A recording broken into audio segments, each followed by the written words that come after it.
Excellent début de semaine. Bonjour à tous et bienvenue dans cette nouvelle émission de ce de nouveau point de marché que j'ai nommé ici le Currency Weekly Market. Ici donc François Ablé, content de vous retrouver, Frank Belfort pour décrypter ce marché qui est justement conditionné par cette énorme baisse du pétrole, d'accord, auquel nous avons assisté hier à l'ouverture des marchés, donc hier dimanche soir le 9, le 8, pardon, aujourd'hui nous sommes le 9 mars, et la nouvelle s'est répandue comme une poussière, et on a vu que le, le pétrole a perdu quasiment hier en chute libre près de 25%, ce qui a donc fait gaper, qui a fait gaper l'USD4, notre actif favori, à la hausse. Il a fait aussi pousser quasiment de 300 pips l'eurocad, d'accord, que vous voyez ici en bas de l'écran.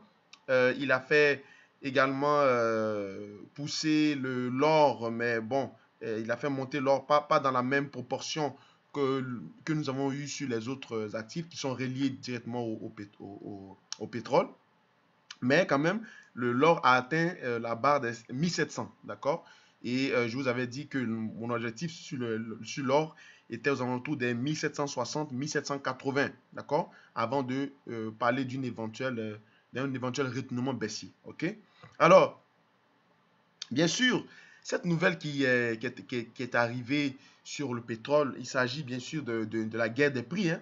C'est une guerre des prix entre l'Arabie Saoudite et puis l'Arabie Saoudite qui est quasiment le leader du groupe de l'OPEP et puis la Russie qui est le leader du groupe des OPEC+, c'est-à-dire les 4 membres qui se sont joints au collectif des pays producteurs.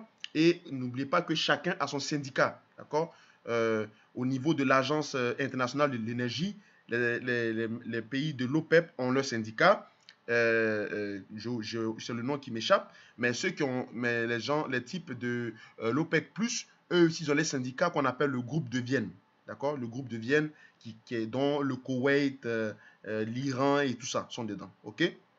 Donc, cette dissension qui a été créée par, on va dire, une guerre des prix entre l'Arabie Saoudite et la Russie, donc les deux grands leaders, les deux grands pays producteurs phares de ces différentes organisations et représentations, est partie sur, on va dire, un clash au niveau de l'ajout, d'accord, au niveau d'un ajout euh, des différentes coupures qui étaient déjà établies sur l'offre. Parce que vous savez qu'actuellement, la demande, la demande globale qui est matérialisée par la Chine a fortement diminué à cause de la pandémie du coronavirus. Donc, on se retrouvait actuellement à une offre excédentaire par rapport à la demande. Donc, ça mettait pression sur le prix.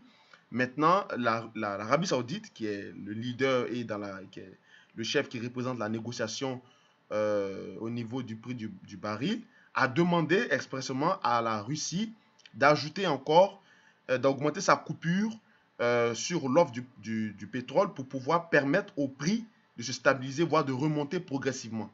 Et la Russie a décliné l'offre. Pourquoi? Parce que la Russie accuse les États-Unis de cibler quelques entreprises pour les pénaliser, hein, pour les pénaliser et leur mettre des sanctions tarifaires au niveau de l'exploitation et de l'exploration des eaux profondes pour des pipelines. D'accord. Donc, du coup, cette proposition qui avait été, on va dire, supportée par les Saoudiens, mais apparemment qui venait de Washington, les Russes ont décliné cette offre.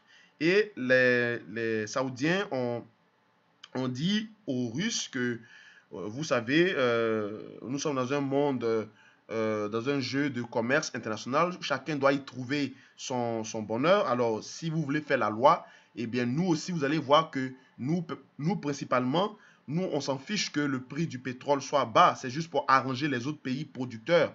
Donc, si vous ne voulez pas écouter et aller dans le même sens du consensus, nous, pomper, on peut produire quasiment 10 millions de barils le mois prochain, à partir du mois prochain. Vous voyez, donc c'était une menace ouvertement. Et c'est cette menace-là qui a été, c'est là-dessus que les représentants de l'administration de Vladimir Poutine et celui de l'administration saoudienne se sont quittés. Et ça a été relayé dans les médias. Et on a vu donc à l'ouverture un gap de cette ampleur qui a quasiment, c'est-à-dire on a atteint et même dépassé l'objectif sur le pétrole. Parce que quand vous vous souvenez, avant ce nouveau format de cette émission, nous avons pris l'habitude de tracer le range qui est ici. Hein, le range qui est ici. Voilà. Ce range-là. Je vais enlever ce niveau. Donc ce range qui est ici, nous avons pris l'habitude de le tracer et nous avons pour objectif théorique en reportant ici. Vous voyez, on est arrivé, on a cassé même l'objectif théorique. On a dépassé ça. Et on avait clôturé pratiquement sur les 41,50 qui était le deuxième seuil d'équilibre avant la clôture de ce soir. Donc on s'attendait à ce que à l'ouverture ce dimanche soir ou ce lundi matin, on puisse voilà, respirer un peu, prendre des bénéfices partiels et osciller avant de pouvoir rebaisser. Mais non, non, non, le marché a décidé autrement avec cette nouvelle de shorter massivement jusqu'à quasiment, on a touché le creux des, tenez-vous bien, des 27,40. Hein, 27,40 dollars le baril, c'est historique. C'est la première fois depuis la guerre du Golfe que le pétrole est aussi bas. D'accord, selon les analystes, les différents analystes qui se sont succédés.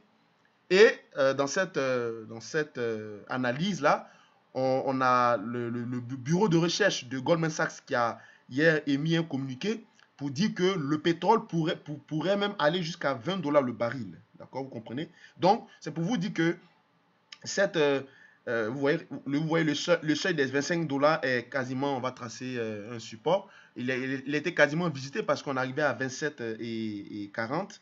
Et ce seuil des 25,90 sera bientôt visité. Alors, c'est pour vous dire que nous sommes dans une guerre totalement ouverte, déclenchée entre les Saoudiens, qui représentent un peu, on va dire, qui sont un peu la branche, le bras de l'administration, de l'establishment américain au niveau du pétrole et du Brent.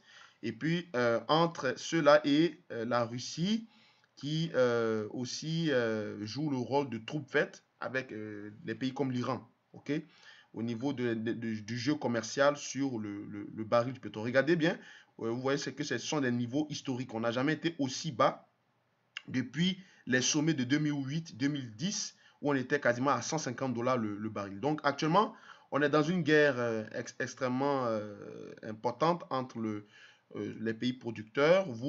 Bon, ce mouvement-là, il était trop tard.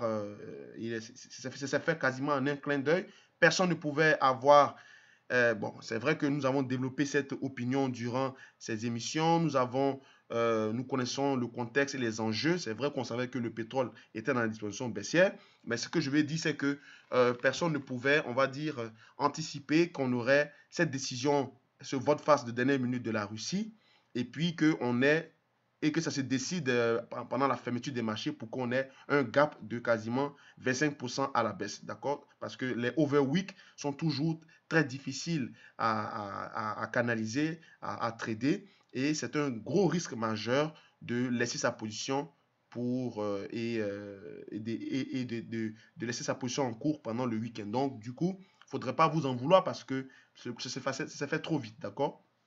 Mais pour revenir également sur l'USD-CAD, comme je vous avais déjà communiqué, moi, le bonheur des uns fait le malheur des autres. Hein, j'avais déjà acheté l'USD-CAD à 1,3300, donc ici, vous vous souvenez, je vous avais montré dans l'émission précédente, notamment le débriefing. Et ce matin, j'arrive, je vois mon compte exploser à cause du pétrole. Bon, tant mieux. Mais l'objectif, c'est d'aller visiter, encore une fois de plus, les 1,38 et 1,40 et ainsi de suite. D'accord? L'objectif, c'est d'aller viser ces seuils-là. Parce que là, on est dans un marché totalement dont le contrôle a été pris totalement par les acheteurs, compte tenu du fait qu'on a invalidé cette cassure ici de ce canal ascendant, cette cassure par laquelle nous sommes sortis depuis l'été 2019. qui n'a pas été respecté. On a rangé pas mal et on a réintégré ce canal qui est ici, ce canal ascendant, pour aller viser le seuil des plus hauts. Si vous regardez un peu la séquentielle sur l'USD CAD, on a eu toujours des corrections majeures, consolidation en termes de canal, correction, consolidation également ici, mais le moment où on devrait sortir par le bas, le marché a invalidé et on reprend le chemin vers le haut. Donc, ce qui veut dire que actuellement, les acheteurs ont pris la main. D'où certains analystes également qui ont évoqué ce canal ici, certainement que certains parmi vous ont vu. Hein, voilà, ce canal-là. D'accord, donc on est dans ce canal et on pourrait naturellement regarder l'objectif théorique de ce canal ici en mauve qui est en train d'être travaillé. Je vais simplement le dupliquer. Voilà, tac. Donc si je le mets ici, voilà, on est quasiment arrivé à la fin, vous voyez. Donc on vise les 1,38 250. D'accord, 1,38 250, c'est pas mal le terminus parce que là ici on est monté jusqu'à le plus haut a été fait de 1, on a fait 1,37 610. Vous le voyez quand je lis ici à l'écran. 1,37 610 a été le plus haut de ce mouvement causé par le pétrole. Vous comprenez? Donc c'est absolument très intéressant. Vous voyez, on est en train de tester la seconde résistance ici. Et après ça, on va voir certainement une sorte de respiration de pause qui sera aussi soutenue par le pétrole, enfin j'espère, mais même s'il y a un potentiel quasiment que le pétrole aille jusqu'à 20 $ le baril, mais il y a quand même il y aura quand même une respiration. Un marché ne descend pas de façon violente comme ça, il ne remonte pas un coup, d'accord, il y a toujours une phase de stabilisation. Donc ça c'est le support au niveau du pétrole. On peut tracer également un autre support historique, donc on va au niveau mensuel, ce seuil ici. Évidemment, bon, on peut pas. Il y a un support majeur dont certains en parlent, mais bon, je suis un peu sceptique qu'on aille jusque-là. Mais bon, tout support mérite d'être tracé. Hein. À ce niveau-là, vous savez que tous les coûts sont permis. Et on peut avoir également un pétrole à 10 $ le baril. Pourquoi pas? Hein, si on est déjà à 25 ou à 27 $, on peut aller à ce niveau ou même à ce niveau ici, hein, ce support-là. Vous comprenez? Voilà, ce support de 16,80, bon, ça me paraît bien. 16,80 ou 10,50, ce sont les prochains supports. Pour le moment, on est sur le support de 25,50, d'accord? Et c'est là-dessus qu'on travaille. On peut le casser, l'enfoncer pour aller tester maintenant le support des 16,80 ou des 10,50. Mais ça va dépendre de l'actualité et puis des concessions qui vont être faites, soit certainement du côté des Américains ou du côté des Russes. La petite précision que je voulais apporter, c'est que les Russes ne sont pas totalement maîtres, hein, parce que dans leur budget, ils ont prévu un plan fiscal, et dans leurs plans fiscaux, ils ont prévu d'avoir un pétrole au moins à 57 $ le baril pour pouvoir financer leur plan fiscal selon le département du commerce au niveau de la Russie. D'accord? Donc, un pétrole nécessairement qui se trouve à 30 $ ou à 20 $ ne les arrange pas. Donc, certainement, je m'attends à ce qu'ils réagissent, puisque les Saoudiens, étant donné qu'ils ont le pétrole persique, un pétrole qui est très raffiné, qui ne nécessite pas on va dire, de production, de coûts de production assez énormes, ils peuvent vendre même le pétrole quasiment à 10 $ le baril et ils ne feront pas faillite. Parce que c'est ce qu'ils ont dit, nous, en ce qui concerne notre production, on peut l'augmenter à 10 millions. On peut l'augmenter à 10 millions de barils par jour. Et puis, on ne va pas souffrir de ce déversement-là, de cette inondation du marché du pétrole. C'est en ce qui concerne les pays comme les pays nord-américains, comme les États-Unis et le Canada, qui nous souffrons énormément. Actuellement, je pense que le gouvernement du Canada va certainement prévoir un plan d'urgence parce que des provinces comme l'Alberta, qui sont des provinces pétrolières qui ne vivent que du pétrole, actuellement sont en difficulté majeure. Ça me rappelle un peu les années 2012-2013, hein, où on était, non pardon, les années 2015, voilà, ici, là. 2015-2016, où le pétrole avait touché le seuil des 20 $ ou des 30 $ le baril, et il y a eu beaucoup d'entreprises qui ont fermé. Il y a eu beaucoup de licenciements massifs parce que Ils ne vivent que du pétrole, malheureusement. OK?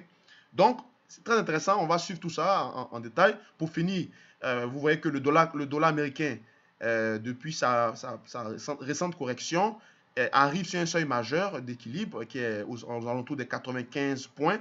Donc, je pense qu'à partir des 95 points, on va se stabiliser. Si on passe à travers ce seuil, on va se diriger tout droit vers les 90. Mais je crois que ce seuil est très fort, est très puissant, puisqu'il fait office, d'accord, de ce canal de convergence, de latéralisation, et on est dans une phase ascendante. Donc, je crois que le seuil des 95 points va être supporté, puisqu'il faut nécessairement stabiliser le dollar pour pouvoir continuer les différents échanges dans le monde, puisque actuellement, c'est à cause des taux de rendement obligataires, c'est-à-dire l'argent américain, le dollar américain n'est plus rémunérateur, donc les cambistes et les gestionnaires de fonds se débarrassent massivement, mais il ne va pas toujours se mettre à couler.